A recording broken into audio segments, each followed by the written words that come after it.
Am I your first third time guest, or has anyone else? And you can be honest with me. You are the second third time guest. That's bullshit. I hate this podcast. Hey, a lot of people when do. I said you could be honest with me, I did not mean it. Okay. I meant tell me what I want to hear. We're gonna start the podcast. Sit back. I'm gonna do the introduction and then we'll bring you in. Okay. All right. I didn't really mean, what are you, an 80s comic right now? Sit back. All right. How far you want me to go, huh? Ladies and gentlemen, welcome to today's episode. Can you feel the love tonight? It is Pride Month, and I had to get my representative on the podcast today. Oh my God, the worst intro song of all time. But you know what? It's perfect because Joshua Wallenstein, you're the worst. And welcome to another episode of 7 Minutes in Evan. Oh, thank you. You sound just like my mom. Killing it. You're the worst. Ladies and gentlemen, it is a great honor to have once again on the podcast, the one and only Joshua Wallenstein. Welcome, sir. Welcome. Thank you. Thank you so much for having me as not your first, but second, third time guest on the podcast. Yes, sis. Fabulous. Listen. I told you in the last podcast, I mentioned in the last podcast, I didn't tell you. I listen, I didn't invent you, is what I'm trying to say. Okay. You don't have to send me a check every month. But I said in the podcast last time to the listeners that Joshua Wallenstein is a great TikTok follow. I said these words. I did. And I said, the format fits you very well and you're very good at it. Go back and watch it. And Joshua Wallenstein, today you are sitting in front of us as a TikTok success, a revolution of the education system, exploiting small children worse than China sweatshops. Yep. That's why I got into the industry, baby. And it's paying off, right? Oh, yeah, it is. Wow. It's paying off. Using these children as clout is really paying off. You know what would be? It would be great if everyone found out there weren't really kids on the other side of the screen and it was just you with the voice changer. It is actually just me with the voice changer. It's this just whole me talking to myself. Yes. Yep. It's actually a bunch of adults. They just have very high pitched voices. Yeah. All child actors. But it is, got it. Yes. Mm-hmm. Exactly. Yeah. No, a kid actually said to me the other day, because I do exploit them for TikTok. Right. And one of the kids actually said to me the other day, and he goes, "You wouldn't have any followers if it wasn't for me." And I was like, "Excuse me, I had 300 followers before you that I got all on my own because I made my friends all follow me." Okay. You're all, because I bought 299 of those. Okay. I bought 299 followers and one friend followed me. Thank you, Evan, for following me. I always support your dreams. Okay. You do. You really do. So if people don't know, Joshua Wallenstein is a stand-up comedian who is also an educator of, this man is shaping the minds of the future. Okay. This is who we blame in 20 years. Okay. Yep. Find him. He'll probably still be on TikTok, just making it rain. He has a TikTok account.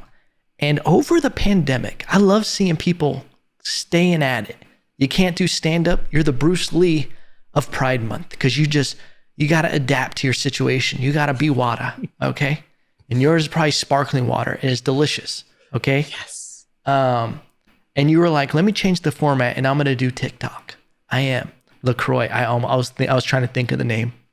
Yep, I got you. And you went into TikTok and just took over. the educator sphere that was on TikTok. Is there even a lane for that? How did this happen? Because if you don't know, Joshua has like, I went and checked yesterday. I deleted my TikTok account a while back because I thought China took it over. I thought it was like this thing we weren't supposed to use. You had something like 9.2 or 9.3 million likes. Yes. Which one is it? Yes. Don't act like you don't know. If we want to be exact over here. How does that feel? It is, oh gosh, don't even, oh no, this is embarrassing. It's only 9.1 million Oh likes. man, why did I even get a guess today? I know. Can I stay on? It's Pride Month, so you have to keep me on. Ah, all right. Yes. Keep them on? All right, we're going to keep them on. Okay. 9.1 million likes. How does that feel? 1 million likes. It feels good. It's cool. I think that honestly for me, when I'm posting this stuff, and it is like just funny, random things the kids will say. And when I post it, I do just think to myself, and this is what I thought from the first thing that I posted to the last thing I posted. I think even if no one likes this, I have this little collection of videos to remember this class by and remember some of the silly things that they said. It's like little mini home videos just of me and their voices, which I think is super cool and super fun. But I think, like you said, I do ultimately want to do comedy. Like that's what I want to be doing. Mm-hmm. And I feel like this has been a departure from that a little bit, because I feel like it's, maybe a different audience than I had initially thought that I would be, kind of putting out stuff for. There's a lot of like teachers will follow me, other teachers, parents, and stuff like that. So I have to be like very careful about stuff that I post that's like just stuff that I want to post to be funny, that's not like school related. I'm like, oh, this still has to be appropriate because someone could find this. So I think in one respect it is very cool. I think it is very neat to be able to have all these followers that are watching these videos and hopefully gaining something from them, even if it's just like, oh, this is a cool conversation starter I can do in my class, or like I'll post pranks. It's like they can be like, oh, this is a cool prank I can use in my class. But then on the other hand, it's kind of like, oh, is this me? Is this what I want to be like the stuff that I want to be putting out, Yeah. And how do you feel about that? Do you feel like you're torn? Have you been trapped by your success, Joshua Wallenstein? I think I talk about this with one of my friends, that I really shot myself in the foot with putting out this stuff with the kids, because now I think I just have to come up with a separate account where it's just me being kind of doing the other, like, when you say another account, are we talking about like an OnlyFans account, something along those lines? Like you just got to really spin it? Is this you telling everyone that you found my OnlyFans? Oh my gosh. This is exactly how I wanted to play this. Yes, essentially I want to have like my OnlyFans TikTok account. Got it. I want to have, kind of like I want to talk about like gay stuff. I want to talk about like, I want to be like funny and a little bit inappropriate. But I think on this one, I can't be, I have to be very good. But I still do enjoy it. I think that's great. I think, separating could be good, and then having two different accounts. Because what is it? What is your account on TikTok? The name? It is That Joshua Kid 93. We should have had that one called Mr. W or something like that. I know. Had I known before that this would be the one that, had the education stuff on it. Yeah. Then I would have catered it more towards that, because I really did not think, like, I have worked at summer camps and I've done stuff with kids, but I never wanted to get into education. Mm-hmm. I wanted to do like, that one was just for us, Josh. That was just for us. We're gonna let that one slide. Uh, I wanted to do stuff like in the entertainment industry. Mhm. I did not think that I wanted to do anything with kids, so I really just got this job during the pandemic because it was something to do. And then I started to enjoy it so much, and I really fell in love with the job because I'm like, you know what? Maybe I'm not doing the comedy I want to for like adults, but I can still do a little mini version of like a comedy junior Mhm. for Comedy these Junior. I kids. like that. Yeah, comedy junior. It's like And it's just Nickelodeon like, Junior. yes, it's exactly what it is. It's not Nick at Night. It's Nick Jr. Yeah. And so I have a different audience that I play for. And, I can still try to like hone my skills Mm-hmm. as a comedian Mm-hmm. because, as doing a lot of open mics and stuff, a lot of people, don't laugh at your jokes. Yeah. At school, a lot of the kids don't laugh at my jokes, and they will tell me straight up, you are not funny. They'll say, you think you're funny, but you're not funny. Did they really say that? Oh yeah. Oh yeah, they will say. But they wouldn't say it if they actually thought that. Mm. So I believe it's like reverse psychology. They really Yeah. do think I'm funny. Yeah. Yeah. I think that's best. And I think so. Keeps me humble. So with everything opening up, so we talked, I think when you were first on as a guest, it was at the beginning of the pandemic, and we were talking about everything shutting down. We thought everybody was dead. We thought we were all goners. Yep. Have things been starting to open up more in New York? Yes, so now in New York, we don't have to have masks going in to any. I don't know if that's a national thing or if that was a federal thing or if it was just a state thing. But we don't have to have masks going into restaurants, gyms, anything like that. Oh, okay. If we are fully vaccinated. Okay. Or if you want people to think you are fully vaccinated. Yeah. You can do that too. And in schools, we still have to have masks. We just got an email today, though, saying that we don't have to wear masks at school if we're outside. Oh, so okay. that's huge because it's hot. So are you teaching yes. in actual class now? So yes. So there are a few. All the classes have kids that are there, but then there's the other half that's at home, or at least a few kids who are at home. So most kids are back. So a handful are still at home. So it's a little bit of both. Have you done any comedy at all? I have not.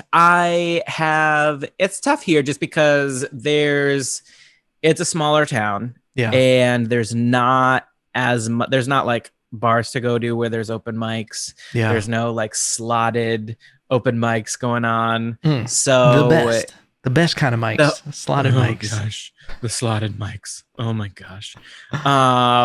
Which right now, like, I would love to do a slotted mic. I would love to do any kind of open mic. But yeah, it's tough around here to find like somewhere to actually do comedy. Yeah. So I think for me, I have to kind of create a way to do that and create spaces and kind of work with people to see where we could kind of fit that into the city. Yeah. But I think part of it for me is like fear, which I didn't feel in LA because I didn't know anyone there. So I knew you and the other people that I knew that at these open mics were other comedians who were doing the open mics.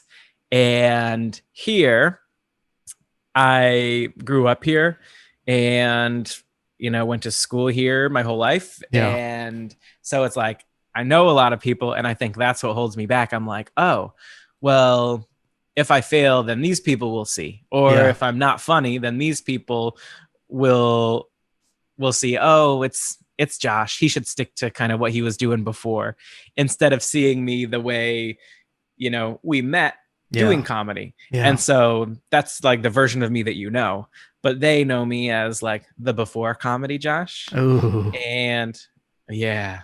BCJ. Yeah. BCJ. Classic BCJ, you know? He was rough. He was very dramatic. And then there's After Comedy Josh, ACJ, and he's still dramatic, but he has a TikTok following. Has a TikTok following. Has something to lose now, you know? Yeah. I've got a reputation to uphold. Yeah. That's interesting. And that definitely is a thing.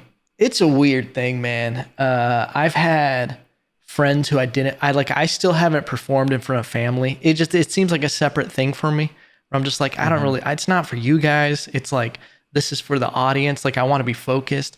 Like, I've had friends show up like surprising to performances. And I'm like, why did you come? Like, it's just, that's what she said. She said that a lot to me. It's natural. It's a compliment. Anyway, where's I going with that? I have no idea. people you're like, you grow up with. It is weird. But why don't you just go into the city? How far away are you from like all the clubs in New York? Yeah, I could. And it's like, it's not that far. It's, a few hours. That's kind of far. I know it's like not super far, but it is like, you got to plan it out. And like what I miss about LA is I would drive home from work and I could, do one here and then do one there and then be home in, 2 hours. But this, like, you have to plan it out more. And, it's just a little bit more difficult, but I do think once things have like opened up even more in New York, then it'll be easier to kind of make that work. But yeah, I do see. And like, that's the thing. Like, I don't mind when people I know like come to stuff or come to watch. Yeah. But if it's like stuff I've worked on and stuff that I know is good, like my tried and true stuff, not any Mary-Kate and Ashley shit. I still think that was a decent bit. It was. I think it could have had the potential to be a decent bit. The way it came around, it was a rough night that night. But anyway, I think for the stuff that I think is good, I like people there. I guess I'm kind of an exhibitionist. I want people to see it. Whoa. I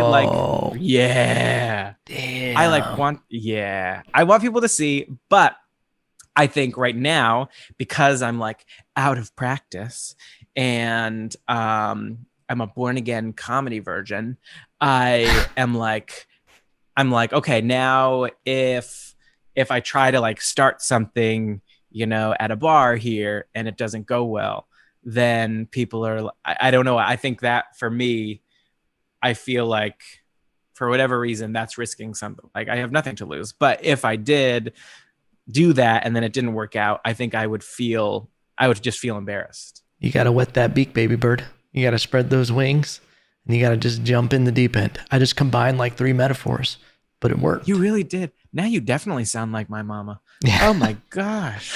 There you go. Dude, that's the thing, is my first night doing stand-up again. I did a show for the first time. I got asked to do a show and it was like a 12 to 15 minute set. But it was right at I forgot how many months ago it was. But there is nothing like ripping that first Band-Aid off when you have your first set after the pandemic being over. And the thing is I made like 5 or 6 minutes of new material for it, talking about the pandemic. And you know this, that doing new material is the most nerve-wracking thing. Yep. There's been nights even now where, because I'll do sets weekly now, and I've abandoned working on the new material as I'm walking up to the stage. And like, that's something I need to get over, where I'm just like, all right, I'm going to work on this stuff that I was writing. And, I don't have it perfect. We're going to see what happens. And so if you guys are wondering what all of this is, like, let's go straight into some tried and true material. Well, I think that's good because not good that you abandon it.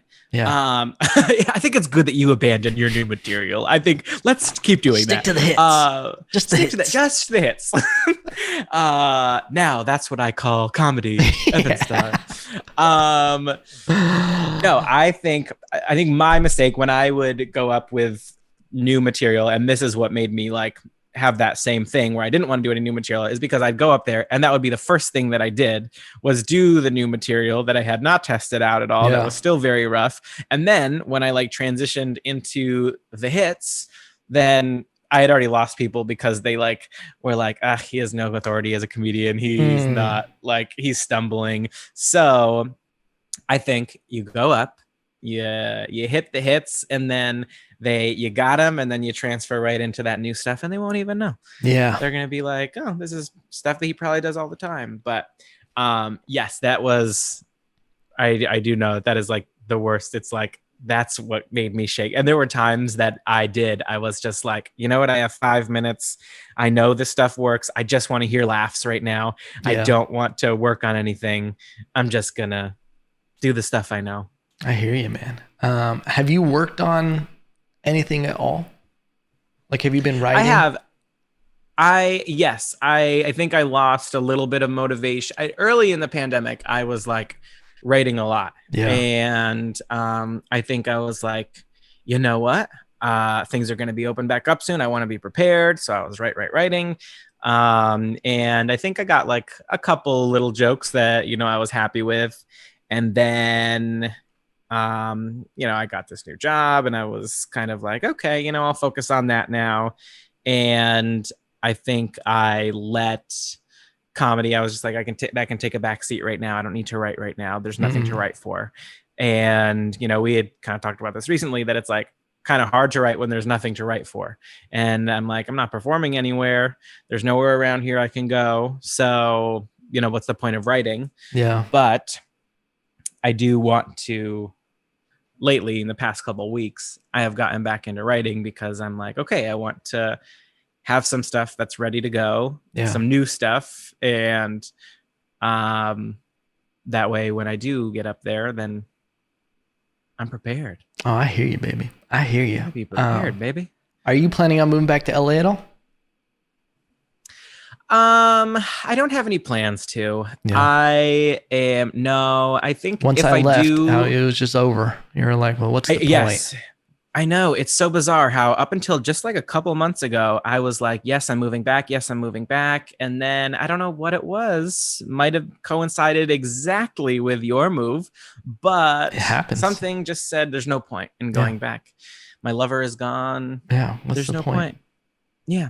I do think that eventually, I think not right now. I think right now I'm kind of happy being, in my hometown, and it's thriving now. And not just that I'm back, but that doesn't hurt. But I do like being here for now. I do think eventually I'll need to, for me, I feel like I want to be in a bigger city. So I think probably at some point I'll go to New York City so I can still be closer to home and kind of have that, be able to pursue the things I want to pursue. Yeah. I was thinking about this because it's a grind at the end of the day, hitting mics, doing spots, showing up to all these places an hour before, networking and all that. What you're doing on TikTok, and if you can transition it into, more comedy that you want to do on TikTok, and you create another account, you start creating a bigger following with it. Even the following you have now, you can create your own audience for touring. You can create your own, and that's all it is about. Like, I don't really, there is like a purism thing that goes on where people are like, oh, you got to get stage time, and that's what you have to be, is just a stand-up comedian, and you get those laughs, and I came up through the grind. That world kind of isn't around anymore. And all those people that like said that like, have to be a purist with this, they were all coming up before there was the internet, before there was those opportunities. And I feel like it's huge and it's inspiring. Like even what you've done on TikTok and everything, it's huge to be able to create your own audience and to figure out a way to change your life with it. Because that's potentially what you've done, is created an audience. It sounds so silly to say this next sentence, but you could change your life with your TikTok audience. You could change. Okay, that's something my mom never said. So okay, you're your own person now. Yes. Was TikTok around though? No. So she couldn't have said that. She couldn't. Well, she could have. Whoops. she didn't have the chance. No, but I do think you're right, because me and my friend Sarah, we always talk about how Sarah Bull, the terrible. Hey, how you guys doing? Oh my gosh. Cricket. But we always say how like TikTok is a worldwide talent show. And it is, because it's like, and that's like the social media that I don't feel guilty being on, because it's not like reading, your aunt's post that's like 5 paragraphs about how awful the world is and how terrible her day was. It's like you're watching people be creative, and a lot of it is people who like would not probably otherwise have been noticed. They but they are very funny. Like I know there's a couple of people who I follow who I'm not gonna know their names right now, but like one of them pretends to be impersonates school administrators and like puts on these costumes, and it's like stuff that everyone can relate to, about like when the substitute teacher has to leave a bad report, or like when the crossing guard does this, or the principal comes into the room for an observation and tries to be cool with the students, whatever it is. But it's like that's probably someone who maybe wouldn't go to open mics and try to get into comedy that way, but kind of like you were saying, for me, like found a format for him that fits and finds something that he can excel at, his niche and his niche. And I love that you're talking in third person, by the way, right now. Yes, this is actually all about me. He has found a way through the journey. Life finds a way. Yeah. Shout out Jurassic Park. Shout out Jurassic Park, baby. But yeah, I do think that it does have the potential to, and I think it has, like, change people's lives. And I think it is very cool in that way. I think, like, for me though, I right now currently have kind of hit this wall where I think I do the same thing. Like I remember when I would do open mics, I would go like so many in a row that I did not go my way. You get you get numb, and you just like, would get like resentful. I'm like, I don't want to do this anymore. Yeah. And so I just like would go a week without doing anything, because I'm like, I was like, these people are mean. No one's laughing at my jokes. I can't write, it's me. So and then I would just kind of like shut down. And I think that, sometimes like that will happen to me every few weeks with TikTok. I'm like, like the stuff that I want to post, like the kind of silly videos or stuff that maybe does not involve the students at all, but stuff that's just me trying to be funny and creative. I'm like, that didn't get a good response, so I'm done. I'm giving up. My favorite video of yours is one where it's just you, and it's the POV of you losing to me at your in a hula hoop contest at your bar mitzvah. Yes, that was the best one by far. Yes, that I like. Thank you. I think, listen, because I'll get bummed out about stuff like if a podcast doesn't get 1 million downloads or something like that. But you can't look at the numbers. Like, that's the thing, is if you've had success with any of them, it's because you're the curator that knows like what is funny and what is good. And if you just keep putting out stuff and not worrying about what gets views or what gets this, like, you can become objective to it and become numb to the result that you're just becoming a machine, just putting out content, just that fire Josh content, you know? Yeah. Trying new stuff, you know? No retreating, you know? Yeah. Yeah, no, that is true. That is true. I think that like I will have that momentum where I am that machine Josh, and I'm spitting out all that content. And then after a while, then I'm like, I'll take a break. And then I just kind of like lose steam for a while. But so yeah, I think it is not looking at numbers. I think you're right about just kind of like putting it out. If I like it, if I think it's funny, then I'm going to put it out there. And it will find an audience. I like that. I tell you not to look at numbers, but the first thing I bring up on this podcast is how you have over 9 million likes on TikTok. I know. You're like, Josh, our guest today has 9 million likes, and if he had any less, he would not be on this podcast not about the numbers. Right now. It's not about the numbers, okay? It's not about the numbers. It's about the numbers. That's all we want, kids. Content. Money, monetize. Audience, demographics. Has there been a dark side to TikTok at all that you've experienced? So, I mean, I'd say 98% of it is a very light side. And then there's the 2% of the people who are so bored and they just feel the need to comment, you know, whatever they're thinking. And, you know, when it's me, like, I don't care. I think it's, as Jinx Monsoon from RuPaul's Drag Race says, water off a duck's back. Off a duck's back. You know, Jinx Monsoon. Yeah, of course. Yeah, who doesn't? It's Pride Month. You should have studied up on this before I got on the pod today. Amen, sister. What were you doing?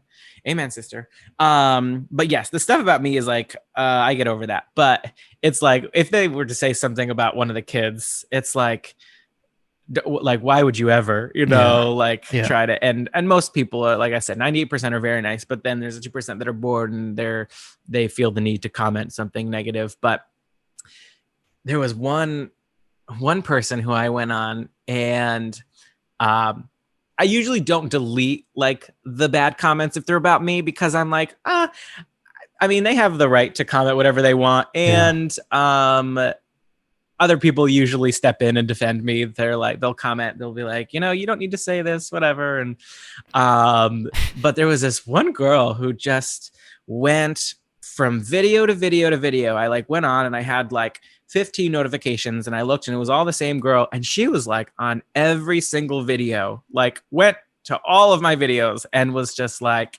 you are deranged. You're messed up in the head. I can't believe this is who's teaching our kids.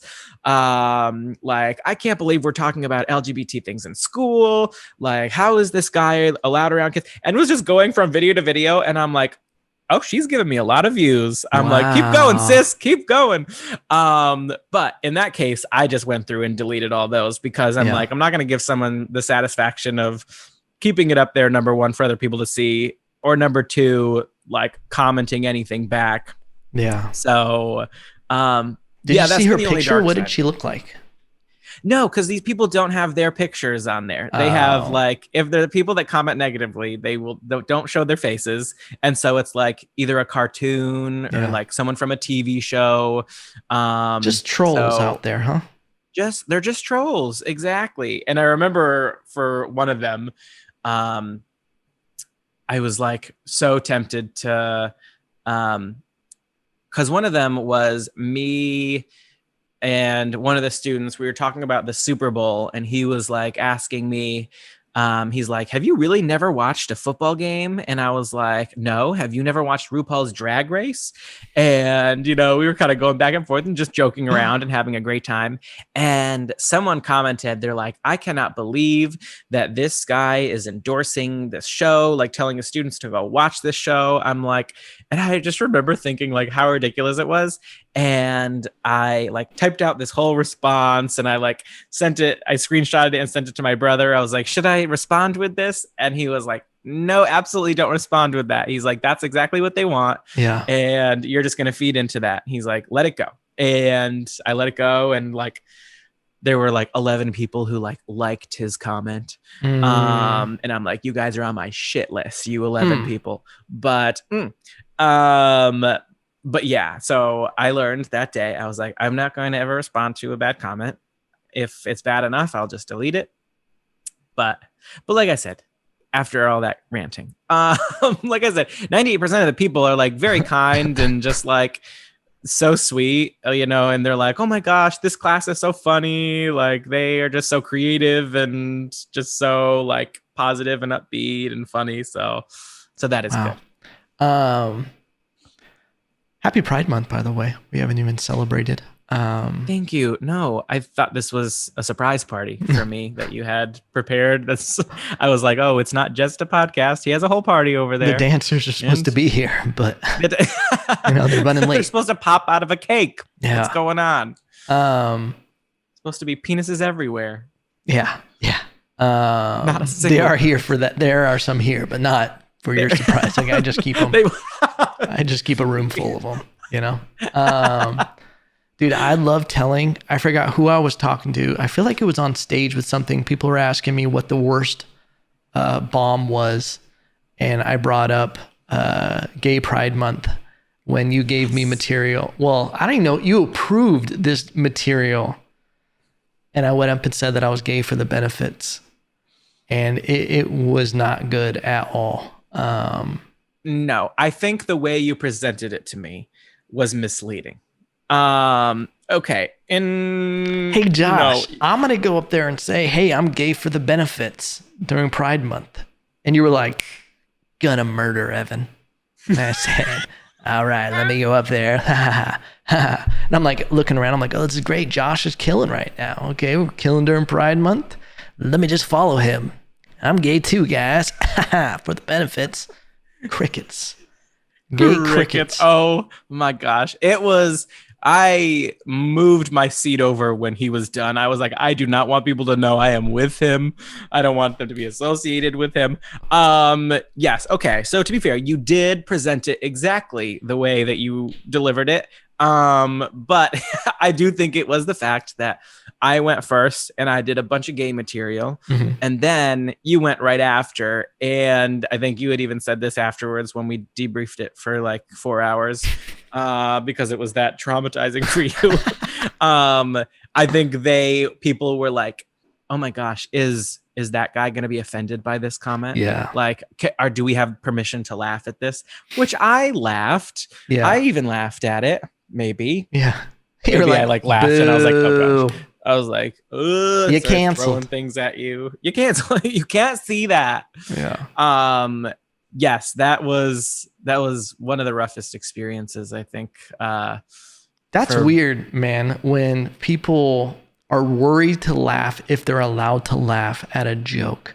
Like we are in like the weirdest place with comedy and everything. And even within like TikTok, like when you're talking about people commenting like, oh, look what the school is teaching and LGBTQ plus $sign. I don't know all of them. I probably should. Asterisk. Yeah. Throw an asterisk in there. Okay. Why not? Like how they take something so far out of context to think that this is real, that the school is teaching this, that anything being said is anything other than a joke. Like, right. It's scary. It's part of the curriculum now. It's scary because it's been happening comedians recently, even in Austin, where if you make a joke on stage, if it gets filmed or it gets put out in a quote, you can be canceled for it. It can be taken completely out of context and you can be canceled just for something you said on stage. And it's like, how dumb are we to like not be able to handle context, like to not understand these realms that people are working in, you know? Right. I think that's too, for me, probably why I did so much stuff that was just about me. Like it was just about my, my upbringing or, just whatever I was going through, because I think I don't feel as knowledgeable as, other situations or other people. Yeah. And I think I'm like, well, what if I say something wrong? Like, what if I say something that I'm not allowed to say without realizing I'm not allowed to say that thing, and I don't want to upset anyone. So yeah, it is hard because it's like the whole comedy by definition is just to make people laugh. Like Yeah. it is not gospel. You're Hmm. not like preaching whatever you're saying. It's like this, some of the stuff that I'm saying is not even true. Yeah. It's, or, or I'm exaggerating or whatever. It's like, why are you taking what I'm saying so seriously? Yeah. Why are you, um, what authority am I that you would think that I mean this enough that other people should be? I don't know. But Yeah. yes, it is bizarre that comedy would be anything but A joke. making people laugh. Right. A joke. Have That's you it. had any pushback from the school or anything because you're on TikTok? No, everyone at the school has been like super supportive. That's And awesome. yeah, I didn't tell anyone for a while. And then I started popping up on some of the teachers' For You pages. And so then I was like, okay, I have to like tell my principal. And I sent this like 10-page long email. And I was like, okay, listen, I never show the kids' faces. I never say their names. I never say what school I work at. And I was like, here's why I think this is super beneficial. And I was like going on and on and on. And he like sent me one sentence back. He's like, this is amazing. Thank you. Keep it up. And I was like, oh, okay. So I think we're okay with it. And I think that is one of the things too that I do love about the school. It is that like, it's, I think I was worried that I would, maybe the principal or someone would say like, hey, listen, we shouldn't be talking about this stuff in class. The parents might not want the kids to know about, LGBT stuff. And Yeah. I feel like you could cancel the school if they tried that to you, though. You got the pass.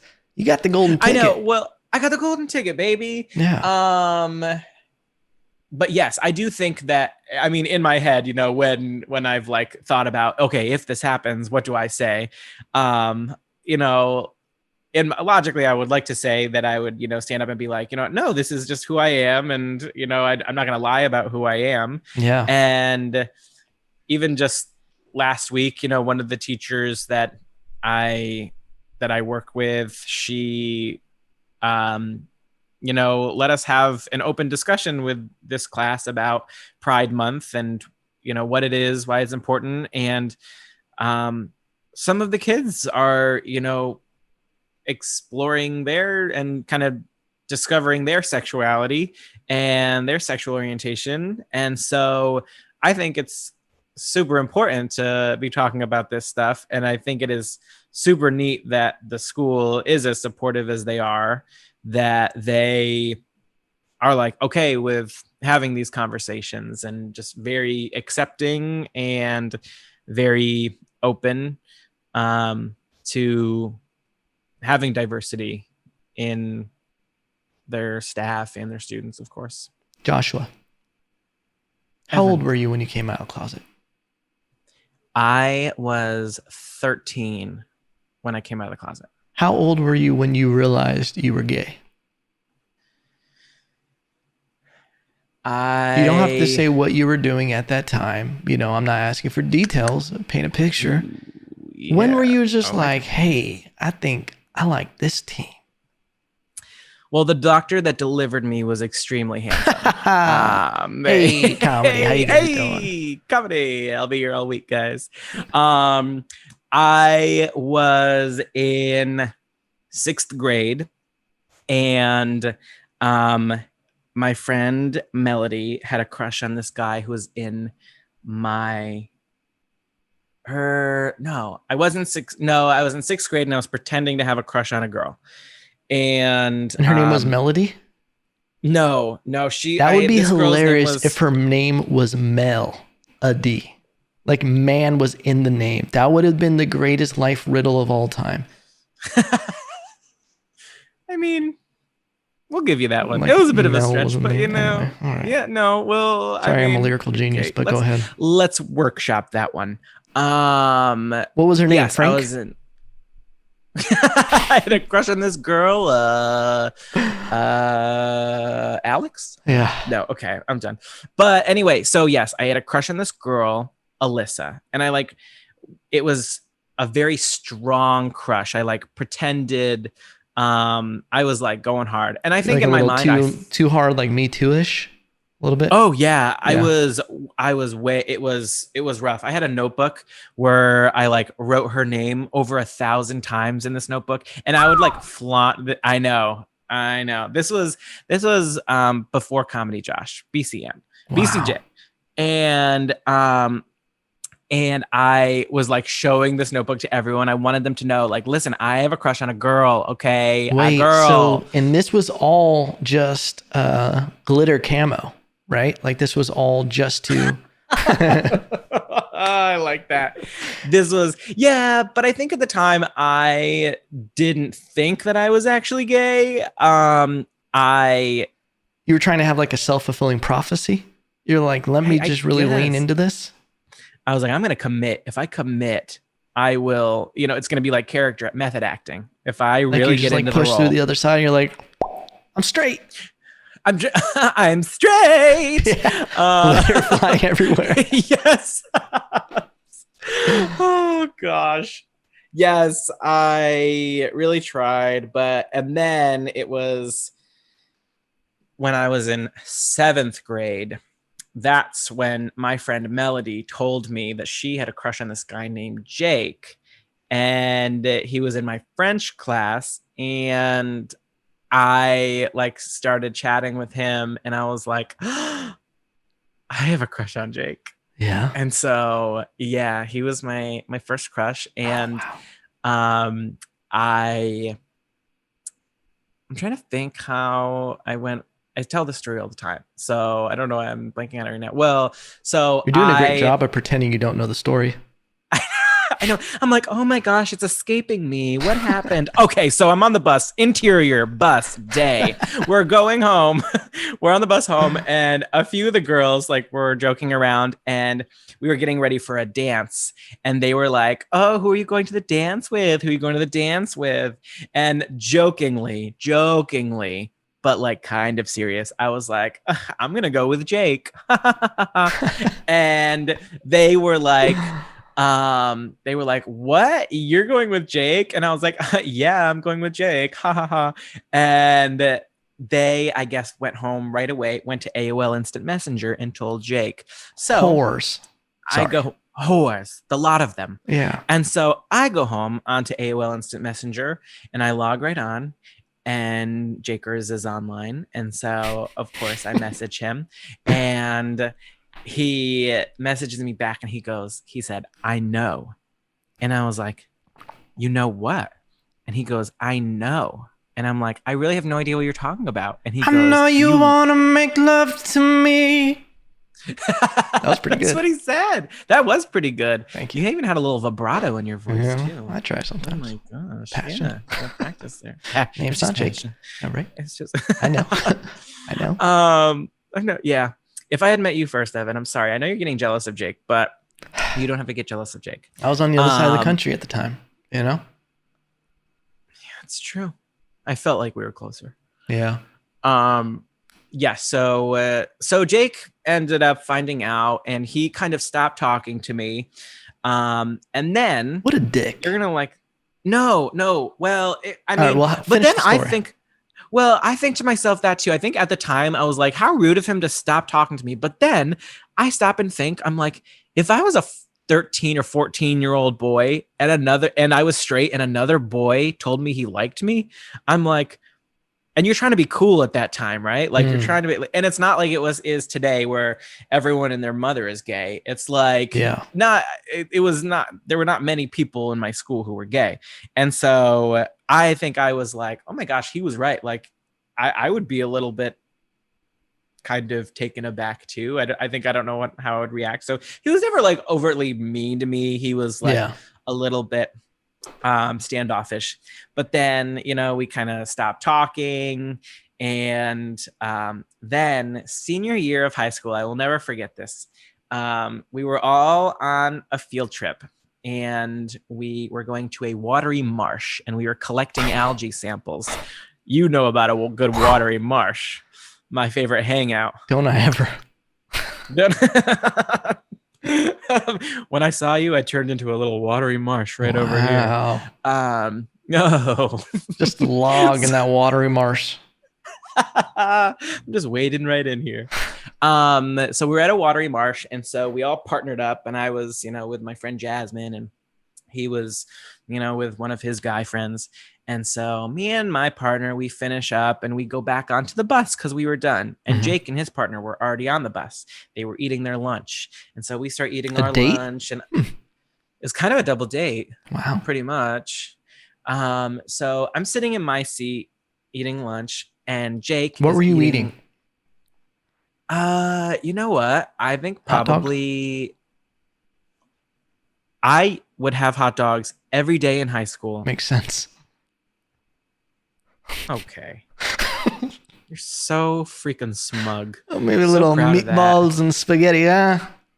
Oh, anyway, that was very low-hanging fruit, but you like those. And we're back, ladies and gentlemen. And those were very low-hanging meatballs. Hey. So, I was eating a sandwich or something, and I remember Jake had a pack of Doritos. I can tell you exactly what Jake was having for lunch. I can't tell you what I was having, but he was having the purple Doritos. Those aren't really that good. That's like that weird salsa flavor. It's like sweet and tangy or sweet and salty. So I don't know. But anyway, I remember they were purple, and he was like, he went and he offered some to one of his friends, and then he offered some to my partner. And I remember I was sitting there, and I see him reach over and offer me a Dorito. And I remember just thinking in that moment, I was like, are we going to make out right now? Like, is that what you're trying to tell me? I'm like, because I'm ready. You wanted that sweet and tangy. I wanted that. I wanted his sweet and tangy. But yeah, I remembered like thinking, oh my gosh, this is such a big deal. Like, this is so sweet and so cute. So nice of him. Did you take the Dorito? Oh, yeah, I took the Dorito. You better believe it. And it was one of the nice curled up ones too, folded over. You just put it all the way in your mouth, ow. I put it in and out. I was like, how you like that, Jake? All right. Oh my gosh. But that's a beautiful story. Okay. I love the story of. So was that technically when you came out? Was to the girls? Was that the first time that you had announced? No, I think I had announced to a couple friends before that who were like closer to me. They were the first like people that I kind of was testing it out with. Yeah. I was like kind of dipping my foot in the water to see how it felt. Yeah. And I was like, April Fools, if you don't you don't like if it doesn't go well, it's April Fools. Fools. Yeah. Got you, Greg. Gotcha. You suckers, you fell for it. But then when I was when I went to the high school, that's when I came out to my parents. So I was 14 then. I came out to my parents and my brother because my brother was also at the high school, and I was nervous that like he was going to hear it through the grapevine from someone else. Hear it from you. I wanted to hear it from me, and he was like, "I knew that from when you were in 5th grade." He's really? Like, I called that. Yeah, he was like, that's literally what he said to me. He's like, I called that in 5th grade. That's awesome. Yeah, a good brother. Yeah, I liked him. I met him at I think I first met him at what was that place? Was it Copper Blues next to Levity Live? Yeah, Copper Blues. I met the whole gang there. I feel like I met everybody. You met my second cousin twice removed. You met the whole Wallenstein family. The Jewish people move big with their families. You know, you guys are all in there. I mean, they're used to kind of wandering through the desert for 40 years, so they know how to be kind of nomads. They walk in herds. So funny. We lost video for a second, but it will come back shortly. It'll come back. I'm just looking at your name. But that's very cool, honestly, that you're in a position now where you can speak to kids about this kind of stuff. And especially when you know what it was like at that age.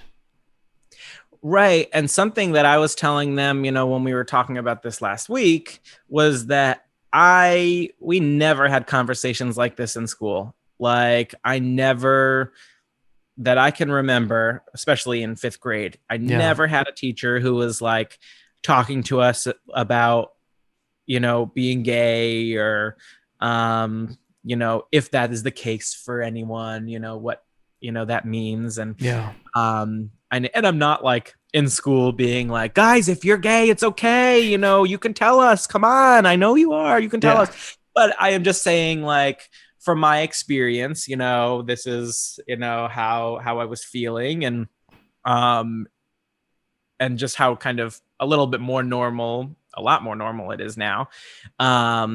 And just telling them, that like I never had these conversations in school, so I didn't feel comfortable telling people. I didn't tell teachers. I Yeah. like just kind of like I said, just kind of felt it out, dip my toes in the water to see, who I felt like I could tell. But so I do feel very fortunate to be in a position where I can kind of, if even one kid, remembers this conversation and feels more comfortable in their skin, then yeah, I feel good about that. And it's even important for the people who aren't gay to Yeah. understand the perspective of when they deal with someone who is, in that situation where they're feeling so uncomfortable and not themselves. Because actually, Jake didn't handle it bad. Could have went a lot worse, Right. with the way Right. people are when they're young and they just don't know anything, and like who knows who their parents are and what they've put on them. So I think that's great. Serious question. Do you feel like it's not as cool to be gay now that, there's been so many other letters added to it, and, transgender, they're just the top of the heap right now. They've kind of taken over the sphere, the LGBTQ, RSTUV, WXYZ, RESPECT, BANANAS. Yeah. Yeah. I mean, I don't know if it's like not as cool. I have thought about this recently, that like a lot of my material that I was doing was about being gay, and now I'm like, oh, I'm gonna have to be like much more creative if like this is the thing that I have to be funny about. Like I'm gonna have to be a lot more creative and come up with like very, very specific, things to tell, because I'm like, I Just do being think gay like doesn't cut it anymore, it doesn't. Just being a gay Jew does not cut it anymore. Okay, that's a tale as old as time. Yeah. We've all heard it, Um, we've been there, done that. Yeah, I think that like I think it is very cool that we have kind of reached this time where it is a lot like as open as it's ever been about, Yeah. it's as accepted as it's ever been. And more and more people are coming out, and they are finding their identity and sharing their identity. So in that respect, I think it is very cool. Yeah. In terms of my comedy, it is extremely frightening. No, but I Do you think think that Demi Lovato is doing it for attention? Do you think she's just trying to wedge her way into your niche, that she's trying to get in there and take from Joshua Wallenstein personally? to be honest, I don't know enough about the Demi Lovato situation to speak to it, but I really will don't say know I don't. either. Okay, I was just looking like, for some seen funny headlines. banter, Josh. I didn't need your political stance on the situation. I'm about to get really political about Demi Lovato right Yeah. now. I did meet her after Camp Rock. Did you? Yes, she came to my hometown to Wow. do a meet and greet. So she was very sweet. So no, she's not just doing it for attention, because I met her. Okay. That makes sense. She already has my attention. And I'm sorry, but it's not a her. Okay. So I need you to stop being so ignorant. Okay. You should have your coach or your manager off to the side, your handler, your TikTok handler should be telling you this. But you need to fire them. Okay. Jake just leans in. He's like, yeah, you got to get someone more professional right now for this job. Someone with some Jake, experience. get up. Get up. Okay, stop.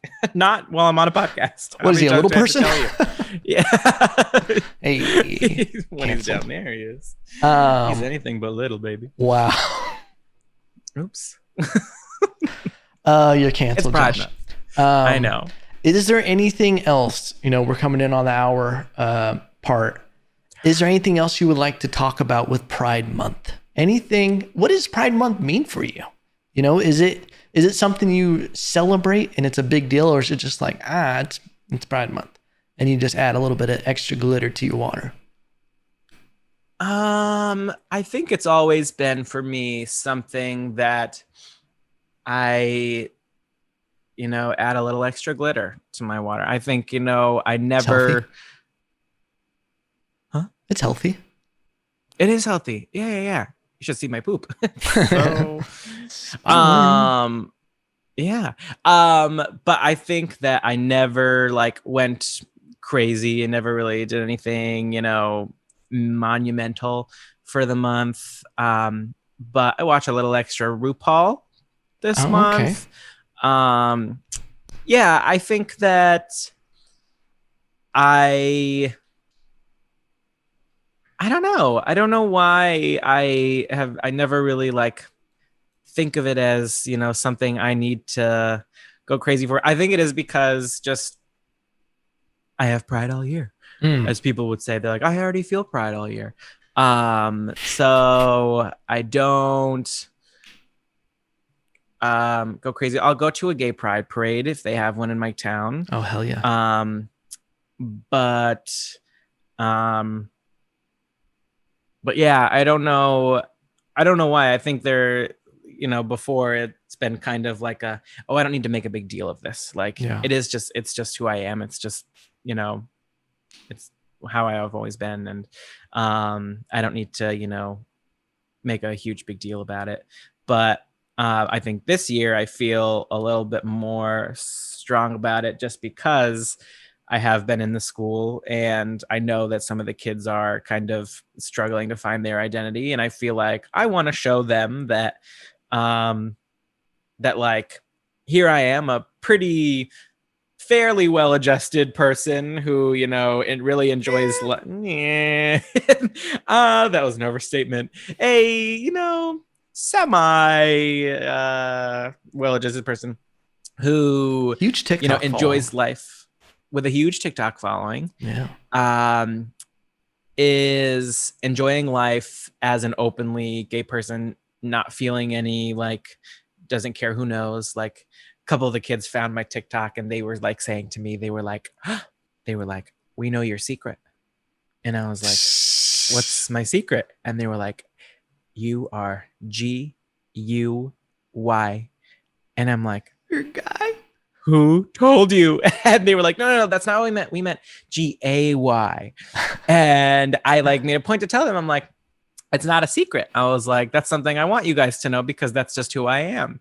And so I think that this year I'm like, oh, there's more to it than, or there can be more to it than just, just watching more RuPaul. I want to influence people. You are an influencer now, so the influence part does come with that. It's a tough yeah. You actually do have to influence people if you're an influencer, so let's not forget about that. That's beautiful though, man, to be completely honest. That's huge, and I think that kind of work is actually going to make a difference. I truly do feel that. I hope so. Well, thank you. Yeah, Joshua Wallenstein, I love you. I miss you. I hope I can see you again someday. I love you and I miss you, and I know I'll see you again someday. Maybe. Don't get too crazy. We'll see. I'll think about it. Where can ladies and gentlemen find your stuff online? Ladies and gentlemen, you can find me on TikTok at thatjoshuakid93, and then on Instagram and Twitter, thatjoshuakid. No 93 on no Instagram. 93. No, okay. No 93 on Instagram and Twitter. It. If you type in that Joshua Kid 93 on Instagram and Twitter, you don't even want to know what you're going to be seeing. It is the dark web. Yikes. Ladies and gentlemen, thank you for being here. Check out all his stuff. If you like comment, subscribe, whatever you cool cats or kittens do, and we will be back next week.